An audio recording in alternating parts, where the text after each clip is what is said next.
Hey you guys, this is Waifu Wars. I'm with my teammate Enrique, and we'll be going over his Cinderella Girls Asterisk build that he played in Atlanta Springfest this past weekend, and he went X1. Yep. Okay, so one thing I want to say about the event, Cinderella Girls is still playable. It's just really rough. It isn't easy. Matchup wise, I played against 1 SAO, 2 P5, and 2 AOT. My only loss was to Broderick. He was playing Attack on Titan, and I triggered one too many climaxes at the end, and he just kind of ran me over with Mikasa's. What else? I don't know. 0-2 is best girl. Let's see here. We play 4 copies of the Ren Shibuya for level 0s. I'm play ditch a card, add a blue card to hand by looking at the top 4 cards of your deck, and then send the rest of the weight room. So pretty generic filter. You want to get your minions to your hand as early as you can. And she's a 2K, I guess. Not much, not that great, but whatever. It just beats through your deck. Yeah, it's a good filter. What can you say for 2015? You play 4 copies of Miria. She's a Ricky, so pay 1, clock 1, search for level 1 or lower, and then on attack, give somebody 500 attack, so not too bad. There's times where that actually came in kind of clutch. She's off color, so kind of rough, but you know, you play 4 of her just so you can open her. And you want to get to level 1 first with this deck? Yeah, of course. Getting to level 1 is essential so you can get your enemy reverses off, but if you can't, then it's Weiss. So you just play down a climax and a bunch of like characters and swing for days. You play 4 Kaneko Brainstormers, 500 to center middle continuously, and then pay 1, tap itself. Brainstorm for each climax, salvage a character. Pretty nice generic Brainstormer. It's really good too because if you most of the time I'll play 2 of this in the back row, and then that'll be really perfect for the 2-1 arena early drop that you'll see in the deck. Not too much anything else to say about her. You played 2 copies of My First Step Rin. On attack, look at top card. If it's a music character, add it to hand, discard a card. And then on death, when it hits the waiting room, you can look at the top card and put it on top or bottom. I wanted to play 3 copies of this, but I couldn't find a 3rd copy. My only other copy was a Japanese one, so obviously that's not legal. Probably should have tried it and see what would have happened, but not trying to risk it. So I ended up playing 1 copy of this. Rina Tada. She's a Brainstormer that says pay 1, tap 2 instead of tap 1. Brainstorm, and then for each climax, search 1. But during your opponent's turn, you can give 1K to one. Not give 1K, but during your opponent's turn, you can give the middle center position 1K. So it's whatever. Definitely would have rather played another My First Step Ren. But oh well. That was it for zeros. It's 15. Could have played probably 1 more, but like I said, I'd rather just have played another one. Maybe I would have played 4 of this. I don't know.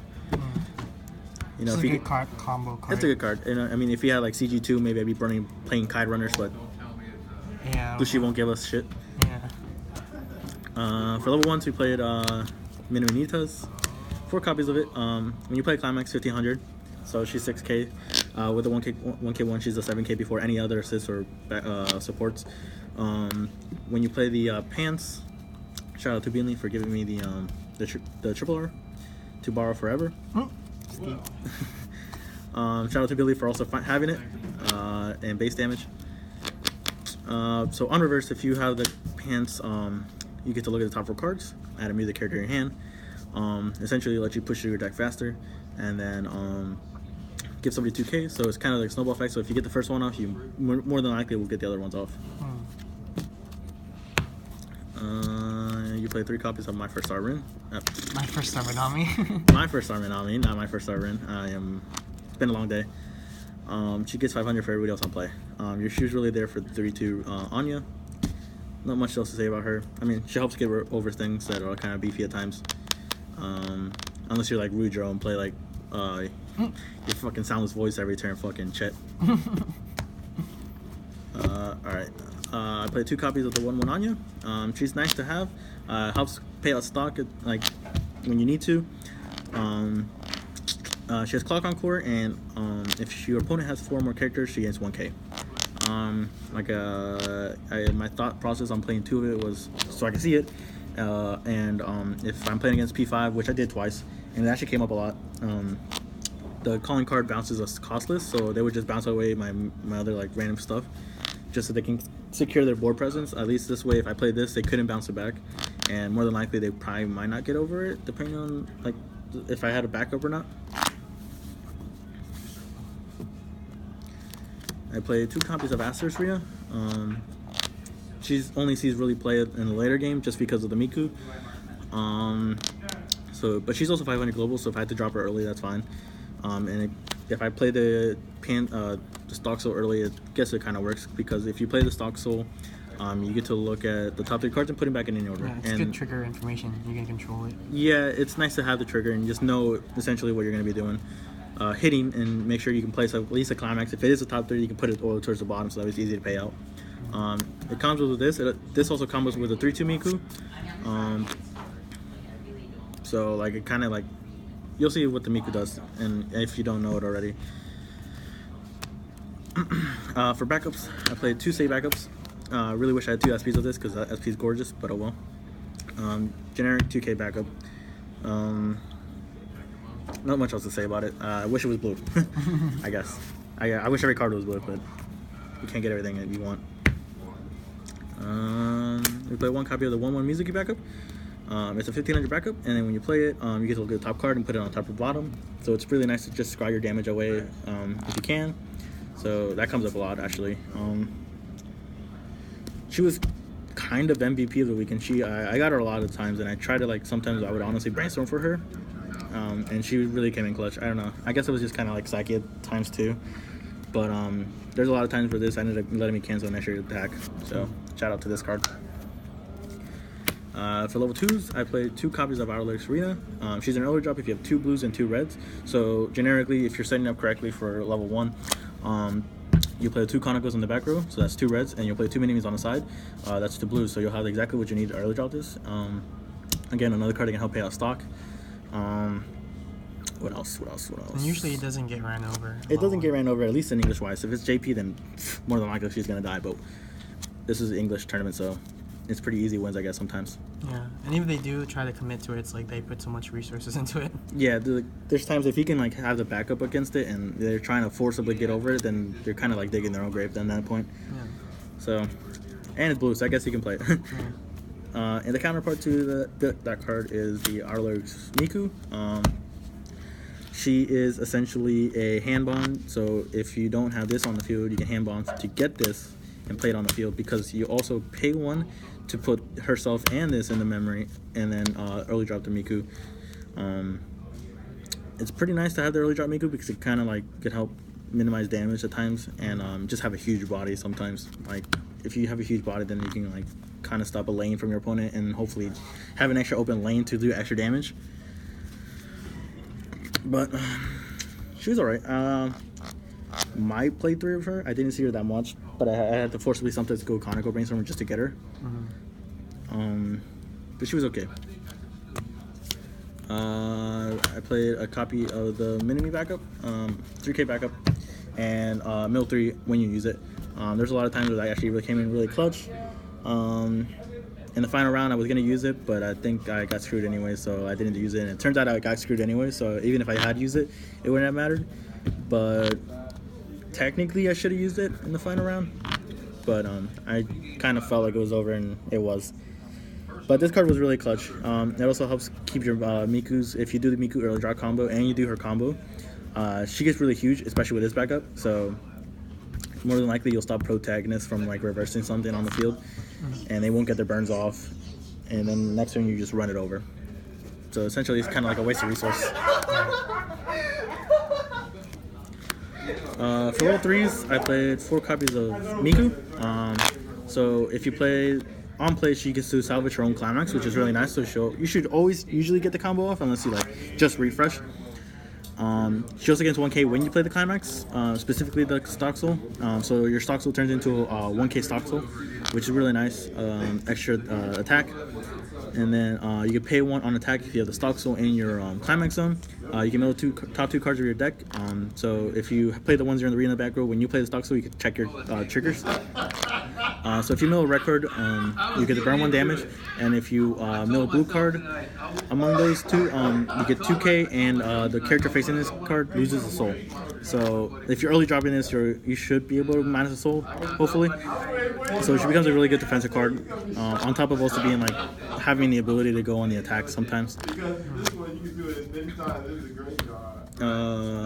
You played 2 Anzus. You can play 2 Anzus. I didn't really like her that much. She only got early dropped once, and the entire event. So I felt like she wasn't really necessary after this. I might play 2 Kite instead, just because Kite is a scry for every damage, and she gets huge as well. You won't have heals, but I guess what are heals? Yeah. You don't really need them, I guess, if you're canceling damage throughout the game well enough. So she's an early drop if you have 5 or less cards in deck. She gains 500 for everybody else, and she's a heal on play. So on paper she sounds great, but she didn't come out that much. I don't know if it was just because I was playing 2. Maybe I should have played 3, but I couldn't really find a space to play 3. Maybe I should have gotten rid of that 1 Rina Tata at the level 0. But the world may never know. For the last level 3s I played 2 copies on Anastasia. So if I have 3 or more other blue characters, or is it 2 other blue characters? 3. Okay, so if I have 3 other more blue characters, she gains 1k. That'll probably never ever happen because majority of the time your entire field red, except for her. So you don't really worry about that. You try to just place it across like a level 0 or something small that you can easily run over. If not, you're probably just gonna stick to the Mikus.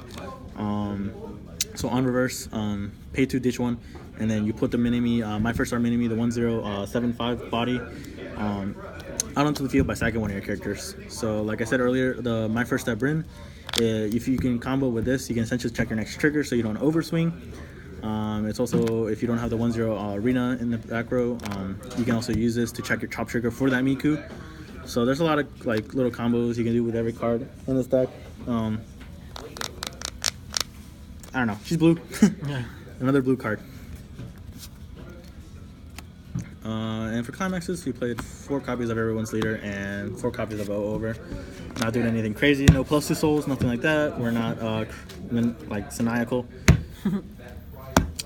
For the event in general, it was really good. I think we could have probably done a little bit better than top 8.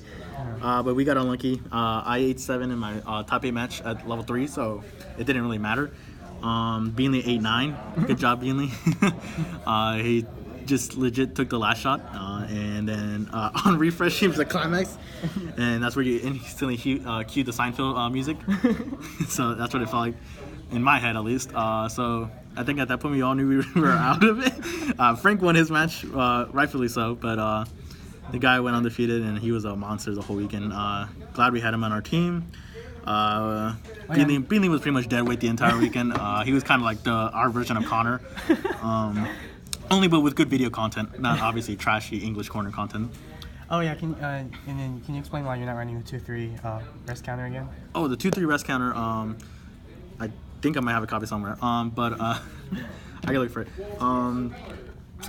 I didn't play it mainly because doing the whole 2-1 early drop combo is 3 stock. Yeah. So that's already a lot of stock you're eating up, and it's not really sensical. I was also thinking about playing this, which is a 2-1 kind of like saving backup.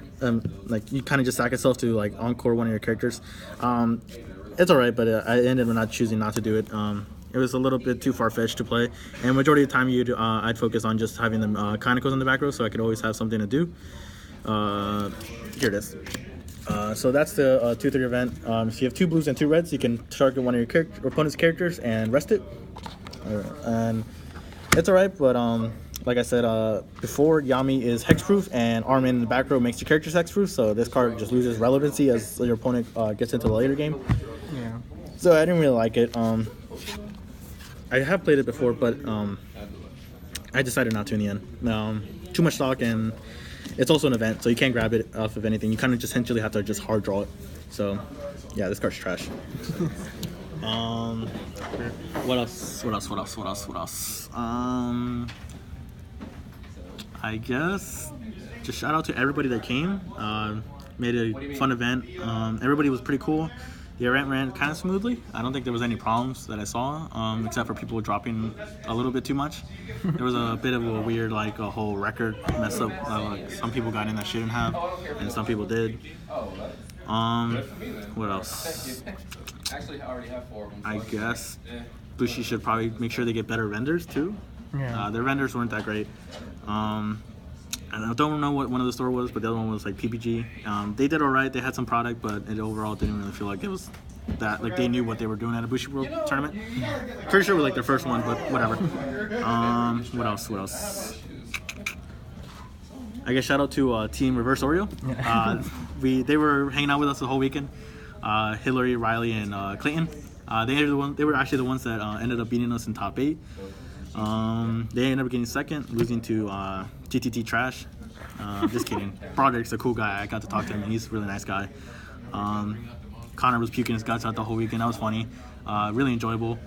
Got to meet him a bit. Got to meet some cool people. Some people that I met online. So if I know any online and I got to talk to you, shout out to you, all you guys. As for the deck, it was. I guess it did a solid job.